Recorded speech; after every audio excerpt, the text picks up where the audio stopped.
Guys welcome back my YouTube channel. दोस्तों आज मैं अपने इस वीडियो में बताऊंगी कि आप बोगनवेलिया के एक पौधे में 5 कलर की ग्राफ्टिंग किस प्रकार से करनी चाहिए और किन किन बातों का ध्यान देना चाहिए जिससे हमारा ग्राफ्टिंग फेल ना हो। तो दोस्तों नर्सरी में अलग अलग कलर के बोगनवेलिया आते हैं। हम उन सभी कलर के पौधे को खरीदकर एक ही पौधे में ग्राफ्ट कर सकते हैं जिससे हमारे एक ही पौधे में सभी कलर के फूल खिलने लगेंगे। आजकल तो दोस्तों सभी पौधों में ग्राफ्टिंग किया जा रहा है और एक ही पौधे में कई कलर के फूल खिल रहे हैं। इसलिए दोस्तों ग्राफ्टिंग किस मौसम में किया जाए और ग्राफ्टिंग का सबसे अच्छा समय क्या है, ये सारी जानकारी मैं आपको इस वीडियो में देने वाली हूँ। ग्राफ्टिंग करने के लिए दोस्तों आपको कम से कम 6 महीना या फिर साल भर पुराना वाला पौधा चाहिए रहता है। और दोस्तों ग्राफ्टिंग का जो मेन समय रहता है वो बारिश के बाद आप सितंबर से लेकर दिसंबर तक किसी भी महीने में आप लोग ग्राफ्टिंग कर सकते हैं। लेकिन कभी भी भूलकर आप मार्च से लेकर जून जुलाई तक ग्राफ्टिंग मत कीजिएगा, नहीं तो आपका ग्राफ्टिंग एक भी सक्सेसफुल नहीं होगा और वो फेल हो जाएगा।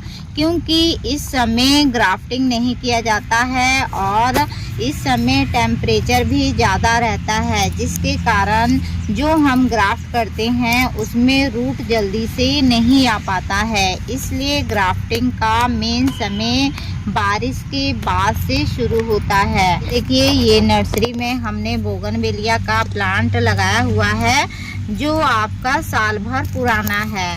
और ग्राफ्टिंग करने के लिए जितने भी इसकी डंगाले हैं दोस्तों उसको आपको ऐसे छटिंग करके निकाल देना है, ताकि जब भी हम ग्राफ्ट करें तो हमारे हाथों में एक भी कांटा ना चुभे। इसलिए दोस्तों ये सारी टहनी को आपको काट के निकाल देना है। इसमें दोस्तों हमें कौन से कलर का ग्राफ्ट करना है वो हम टहनी ले लेते हैं। ये देखिए हमें जिस कलर का ग्राफ्टिंग करना है उस सभी कलर में से मैंने एक एक टहनी ले ली है।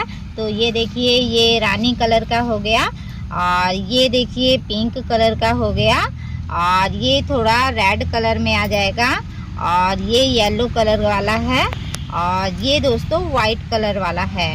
टहनी दोस्तों आपको उसी प्रकार लेना है जो थोड़ा पुराना टाइप का टहनी हो चुका है और जिसकी टहनी एकदम भूरा रंग का रहता है वही वाला टहनी आपको लेना है। लेकिन कभी भी दोस्तों ऐसा हरा टहनी नहीं लेना है। हरा कलर का जो ब्रांच रहता है उसका ग्राफ्टिंग नहीं किया जाता है, हमेशा भूरे कलर वाले का ग्राफ्टिंग किया जाता है। उसके बाद आपको क्या करना है दोस्तों, जितने भी इसमें कांटे रहते हैं उसको आपको काट के निकाल देना है। कम से कम आपको दोस्तों 3 इंची के हिसाब से इसे काट लेना है और काटते समय ध्यान रखना है जो नीचे का हिस्सा रहेगा वहाँ गठान होना बहुत ही ज़्यादा ज़रूरी रहता है। एक एक करके सभी को ऐसे काट लेना है और जो भी पत्ते रहते हैं दोस्तों उन पत्तों को आपको सबको छील लेना है। लेकिन याद रहे इसको कटिंग करते समय आपको सीधा रखना है, इसको ऐसा उल्टा नहीं रखेंगे, नहीं तो हम कभी कभी भूल जाते हैं और उल्टा ग्राफ्टिंग भी हो जाता है। ग्राफ्टिंग करते समय दोस्तों हमें पानी का भी खास ध्यान रखना चाहिए और उसे कहाँ रखें दोस्तों इस बात का भी ध्यान रखना चाहिए। अगर हम पानी में गड़बड़ी करते हैं तब भी हमारा ग्राफ्टिंग अच्छे से सक्सेसफुल नहीं हो पाता है। और जब भी दोस्तों काटें तो थोड़ा सा ऐसे तिरछा काटना चाहिए। 5 कलर का हमने टहनी काटा है ग्राफ्टिंग करने के लिए। उसके बाद दोस्तों आपको देखिए ऐसा एक ब्लेड ले लेना है। ब्लेड एकदम साफ सुथरा होना चाहिए और इसका नीचे का हिस्सा रहता है दोस्तों उसको आपको ऐसे तिरछा काटना है। तिरछा काटेंगे तो दोस्तों ये अच्छे से ग्राफ्टिंग हो पाएगा। इसी प्रकार एक एक करके आपको तीनों को नीचे से आपको काट लेना है और तिरछा काटेंगे दोस्तों तो वो ग्राफ्टिंग हमारा जल्दी से तैयार होगा। ये देखिए, ये हमने सभी को इसी प्रकार काट लिया है और काटने के बाद दोस्तों ये देखिए, इसका एक कटिंग पाउडर बता रही हूँ, अगर इसमें लगाएंगे तो आपका जल्दी से जल्दी रूट आ जाएगा और ग्राफ्टिंग भी जल्दी से सक्सेसफुल हो जाएगी। ये दोस्तों बहुत ही कम रेट में आता है और ये आप खाद की दुकान से खरीद सकते हैं। इसे कटिंग ऐड के नाम से जाना जाता है। तो एक एक करके इसी प्रकार आपको लगा कर रख देना है ऐसे करके। और जो भी दोस्तों हमने ये कटिंग किया हुआ है इसको आपको इसमें ऐसे डाल देना है।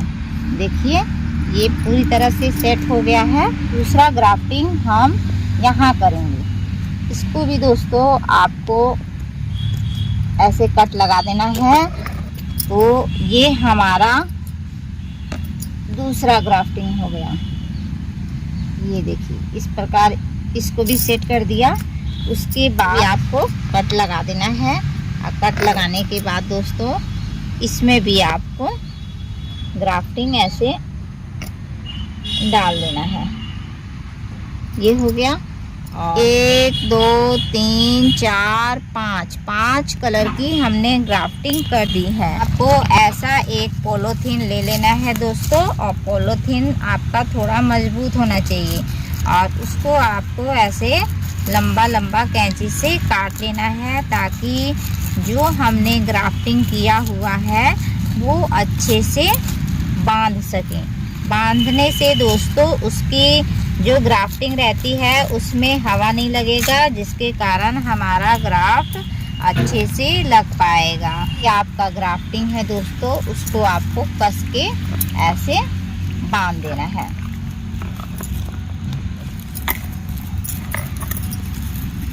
इसी प्रकार दोस्तों आपको एक एक करके अपनी सभी ग्राफ्टिंग को बांध देना है। तो देखिए, एक ग्राफ्ट यहाँ हुआ है, एक यहाँ हुआ है, एक यहाँ है, एक यहाँ है। तो हमने एक ही टहनी में 5 प्रकार की ग्राफ्टिंग को कर दिया है। इस प्रकार आप एक एक करके सभी ग्राफ्टिंग को बांध देंगे और बांधने के बाद इसको दोस्तों अलग से ऊपर से ढकना भी है।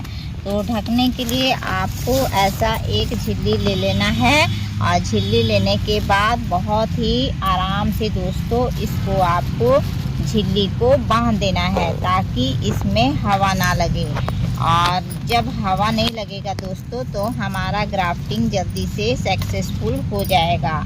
और इसमें दोस्तों पानी भी दोस्तों आपको ऊपर से बिल्कुल भी नहीं डालना है। इसकी दोस्तों जड़ में ही पानी डालना है, ऊपर से बिल्कुल भी नहीं डालना है। ग्राफ्टिंग जल्दी आने के लिए दोस्तों इसके जड़ में एलोवेरा फर्टिलाइज़र डालना है, जिससे हमारा ग्राफ्टिंग जल्दी से सक्सेसफुल होगा।